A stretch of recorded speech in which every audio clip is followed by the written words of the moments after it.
Hello, beautiful butterflies. 6 years ago, I started the Flying Free podcast, which speaks into the lives of Christian women in emotionally and spiritually abusive marriages and environments. My goal was and continues to be to help these women as they wake up to the abuse that they're experiencing, to validate their experiences, to be an empathetic witness to their experiences, and to assist them in clearing away the fog and confusion so they can find their own God given voices and identities in order to find a life flying free from abuse, starting with the abusive beliefs and thoughts that plague them on a daily basis. I wanted to be a voice that gave them encouragement along with a little humor, and I wanted to give them permission to feel their pain and their anger and their shame in order to process through it and find a way to the other side. I had the honor of working more closely with thousands of these women as they have gone through my private program, Flying Free. And I've watched hundreds of them grow and heal and even be empowered to turn around and help others get free.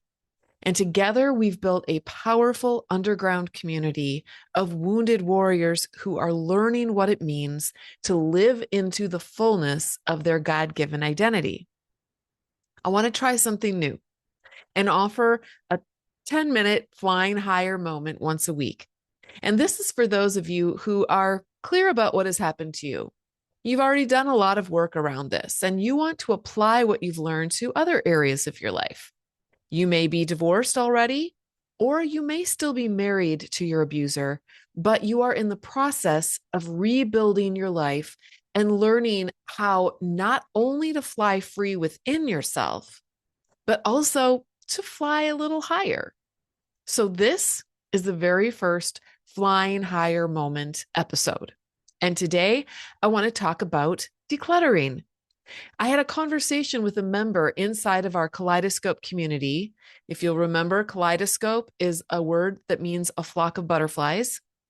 And in our community, this member had used a tool that I teach and that we practice inside our private forum to gain some insight into her propensity to collect items that a part of her believes that she's going to need someday. And this makes it really hard for her to part with those items in order to clear up some physical space in her home. And she feels distressed in both keeping these items as well as in giving them up. Can any of you relate? I can.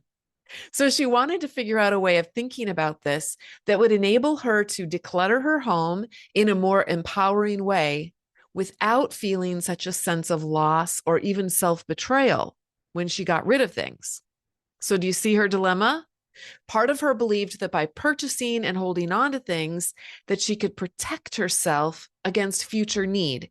And another part of her thought that was not good and wanted to get rid of all the things. So she was torn up inside with this internal battle. I write about this internal battle in my book, All the Scary Little Gods.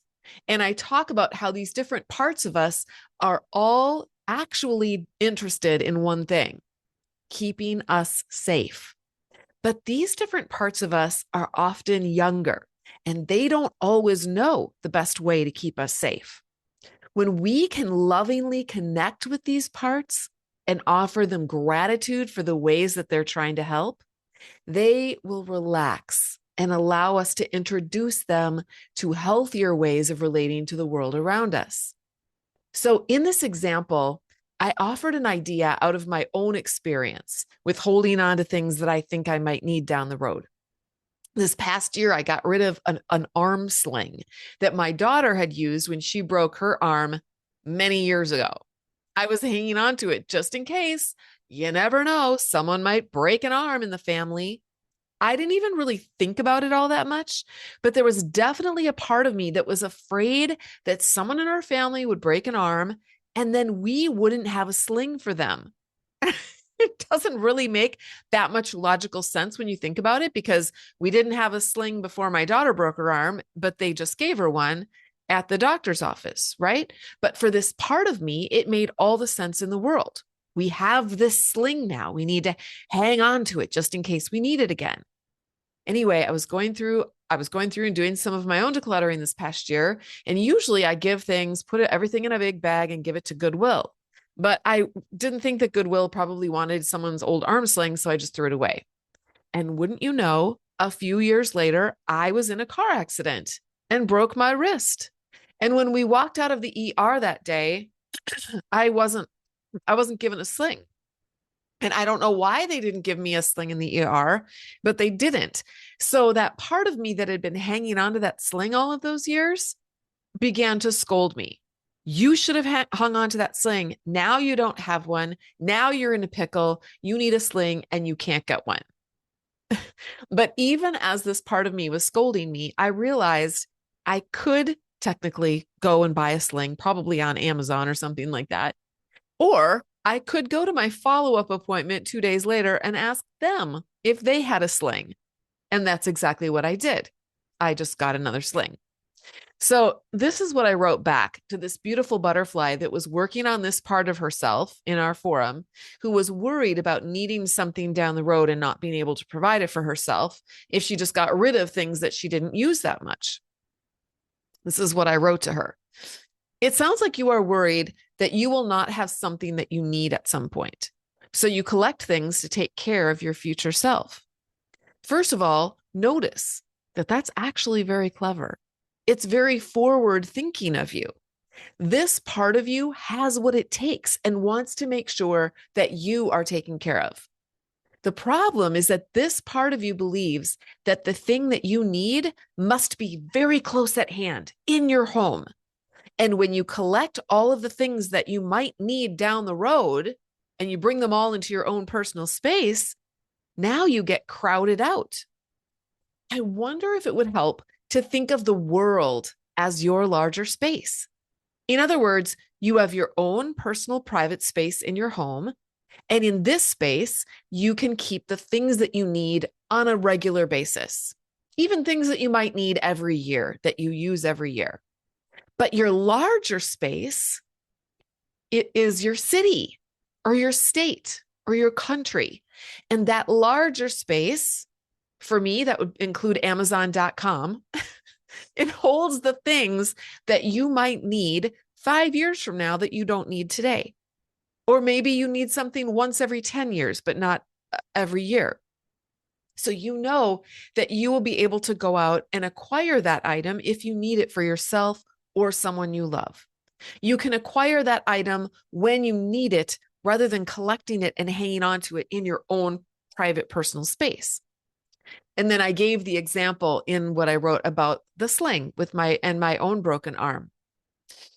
So what I've told myself is that if someone else breaks their arm, or if I break another arm, God forbid, I will just get another sling from the doctor. I'm going to throw this sling away too that I just recently got.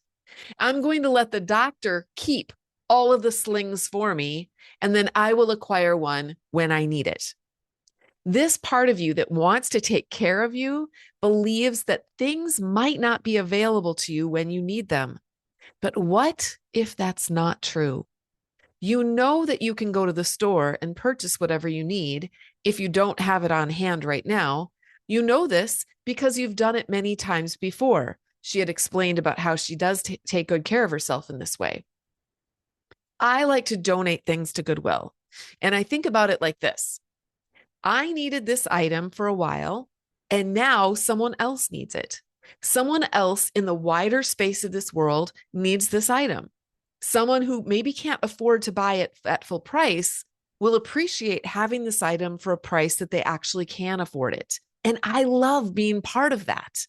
The things that I needed are still needed, but they are needed by someone else and not by me.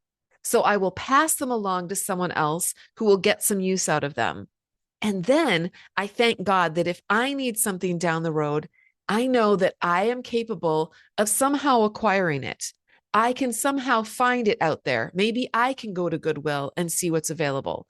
But I know for sure that I will take care of myself and my needs when they arise, because that's what I do, because I know I have parts of me inside that are always looking out for me. It makes me think of that Bible passage that talks about how God takes care of the birds and the flowers, and they never need to worry. We know that God has given us resources, such as our minds and our bodies, that will help us to get the things we need when we need them. And we can trust our Heavenly Father, as well as our future self, to take care of us. We are in very good hands. So that's our flying higher moment for this weekend. If you would like to join me in our kaleidoscope of beautiful butterflies in doing this deeper work, there's a couple of ways you can do that. One, if you are still in kind of in the fog and in confusion about your relationship, and maybe you're just waking up to it, maybe you go back and forth. Am I being abused? Am I not being abused? But you're really not sure. Then Flying Free would be a great choice for you. You can go to joinflyingfree.com to find out all the information you need. And if you already know about that you're in the situation that you're in and you understand it and you don't have a lot of confusion about it anymore, but maybe you've decided to stay in that relationship for whatever reasons, there's many good reasons why we need to stay. But you're still doing that extra self-development work and you want to continue to do that work. And you maybe would like to do it in community with myself and other women who are doing that. Or maybe you're no longer in your relationship. Maybe you're separated. Maybe you're on your way to getting a divorce. Maybe you're already divorced and you're doing this rebuilding work. Then Flying Higher might be a good choice for you. You don't have to be divorced anymore to join Flying Higher. We had it set up that way for many years, but now we're opening it up to anyone who is ready to go deeper, who already understands about their relationship and wants to focus on their own self-development. And we have some amazing changes coming up in 2025 that I'll be talking about and making announcements about. But if you want to join now, you certainly can. Just go to joinflyinghigher.com to learn more and join us. You can join us today. And by the end of today, you could be posting an introduction in our private Flying Free Kaleidoscope, and we would love to welcome you and get you started.